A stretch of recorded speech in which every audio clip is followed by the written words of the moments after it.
Barakah. Assalamualaikum warahmatullahi wabarakatuh. Perkenalkan, nama saya Nabila Tania Rahma dengan NIM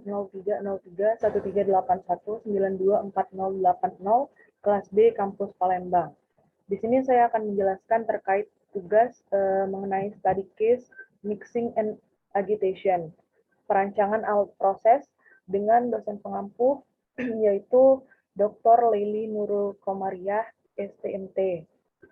Nah, di sini saya mendapatkan referensi mengenai study case perancangan pabrik kimia epichlorohydrin dan dichlorohydrin serta natrium hidroksida. Nah, untuk penjelasannya akan saya jelaskan di slide berikutnya.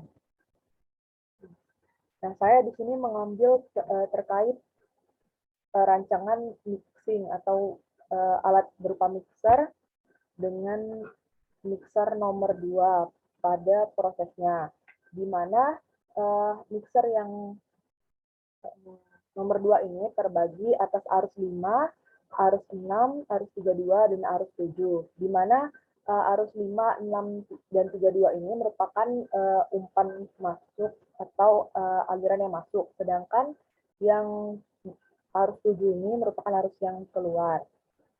Nah, dapat dilihat di sini, di mana arus 5 merupakan umpan C3H5Cl2O dengan konsentrasinya itu 99%, dengan arus 6 umpan C3H5Cl3 dengan konsentrasi juga 99%, serta di sini ada arus 32 yang merupakan hasil bawah dari menara distilasi nomor 2 yang terdiri atas C3H5ClO, C3H5Cl3, serta C3H6Cl2O.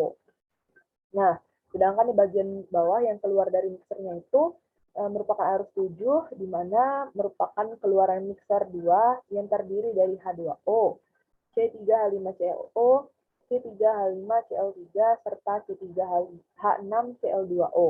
Nah, dalam mixer ini terjadi kondisi operasi di mana suhunya yaitu 117,03 derajat Celcius dan tekanan 1 atm. Nah, ini merupakan sumber yang saya dapatkan.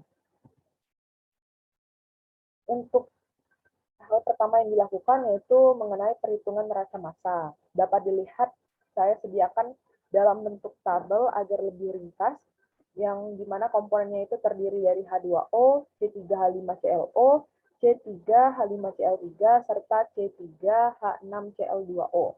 Nah, berdasarkan perhitungan menggunakan rumus, yaitu didapatkan hasil dari masing-masing aliran, dari masing-masing arus yang berada di mixer 2 ini, dapat dilihat pada tabel.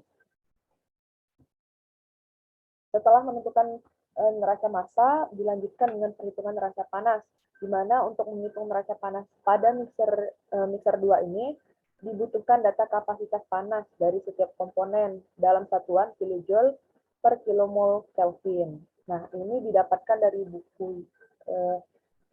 buku yang diterbitkan pada tahun 1999. Dapat dilihat pada tabel. Nah, sedangkan untuk neraca panasnya sendiri itu dihitung berdasarkan persamaan kapasitas panas, di mana Cp sama dengan A plus B kali T kuadrat plus C kali T pangkat 3 plus D dikali T pangkat 4. Nah, Cp di sini yaitu kapasitas panasnya, dan untuk A, B, C, dan D merupakan konstanta, sedangkan T sendiri merupakan suhu. Nah, dari perhitungan menggunakan rumus persamaan ini, didapatkanlah data seperti yang ada pada tabel. Selanjutnya, inti dari study case ini yang merupakan perancangan mixer, di mana perancangan mixer didahulukan untuk menentukan jenis pengaduk. Nah, di sini yang digunakan itu jenis pengaduk propeller, di mana jenis pengaduknya dipilih berdasarkan viskositas fluida yang diaduk. Jadi, mengapa digunakan jenis pengaduk berupa propeller? Dikarenakan dapat menghasilkan pengaduk yang baik dan biasanya digunakan untuk proses continuous. Nah, Untuk perancangan pabrik dalam study case ini menggunakan proses continuous dan juga diharapkan dengan viskositas fluida yang akan diaduk sehingga menggunakan pengaduk jenis propeller. Ini merupakan data lanjutan dari proses menentukan neraca massa dan neraca panas tadi dengan kondisi suhu operasi 117,03 derajat Celcius yaitu 390,03 Kelvin. Nah, berikutnya itu menentukan viskositas campuran komponen yang masuk ke dalam mixer, yaitu dapat dilihat pada tabel. Nah, selanjutnya setelah menentukan jenis pengaduknya, maka kita harus menentukan kecepatan pengaduk, di mana berdasarkan dari buku literatur yang dibaca yaitu kecepatan untuk putaran pengaduknya dengan tipe impeller flat blade turbine impeller itu yaitu 6 blade berkisar antara 500 feet per menit sampai dengan 700 feet per menit. Nah, untuk turbin impellernya memberikan agitasi yang baik pada 600 feet per menit. Sehingga dipilih kecepatan putar pengaduk yang optimalnya yaitu 600 feet per menit. Sehingga setelah kita tentukan untuk kecepatan putar pengaduknya, maka dicari dengan rumus ini didapatkan 0,9585 rps.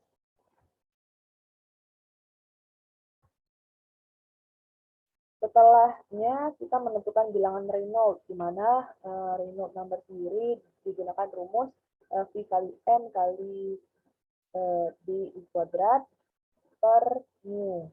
Nah, ini kita masukkan nilai-nilai atau angka yang sudah kita cari sebelumnya menggunakan rumus. Setelahnya kita menghitung tenaga pengaduk, di mana dengan persamaan ini P sama dengan MC dikali Rho dikali N pangkat 3 dikali D pangkat 5. Ini juga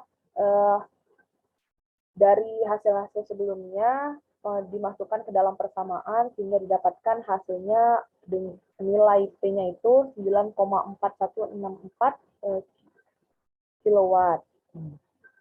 Yang dibutuhkan untuk pengaduk jenis propeller ini, efisiensi motor pengaduknya itu dapat dilihat pada tabel yang sudah disediakan di sini.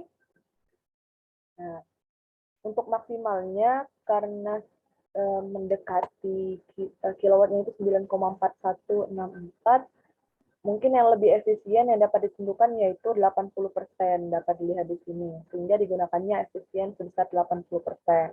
Nah, dari efisiensi itu, dari perhitungan sebelumnya, daya penggerak motor pengaduk yang diperlukan dapat dihitung sehingga dihasilkan 15,78 HP.